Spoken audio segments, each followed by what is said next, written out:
అసలు ఈడెందుకు ఇలా ఒంటరిగా కూర్చొని బాధపడుతున్నాడు అని అనుకుంటున్నారా? అది తెలుసుకోవాలంటే నా కథ చెప్పాలి. ఈ ప్రపంచంలో మనం ఎదుగుతున్నప్పుడు ప్రతి ఒక్కరూ అడిగే ప్రశ్నలు ఏంటంటే, మనం చిన్నగా ఉన్నప్పుడు నీ వయసు ఎంతరా అని. అదే మనం చదువుతున్నప్పుడు నీ పర్సెంటేజ్ ఎంత? 80% అంకుల్. చదువు పూర్తయ్యాక నీకు ఉద్యోగం ఉందా, ఇలా ఎన్నో ప్రశ్నలు ఎదుర్కొంటాం.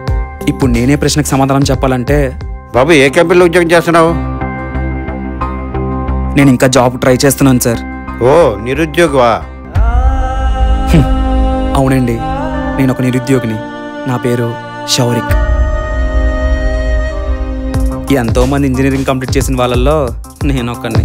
మా నాన్నకి ఎవడో చెప్పాడు ఇంజనీరింగ్ చేస్తే లైఫ్ సెట్ అని. చెప్పిన వాడేమో పైకి పోయాడు, చదివించిన మా నాన్నేమో ఇలా పనికి పోతున్నారు. నేను మాత్రం ఇలా ఈ ఇంట్లోనే ఉండిపోయాను. నా కథ అప్పుడే అయిపోలేదండి, ఇప్పుడే మొదలైంది. ఇంకొంతసేపు వెయిట్ చేయండి.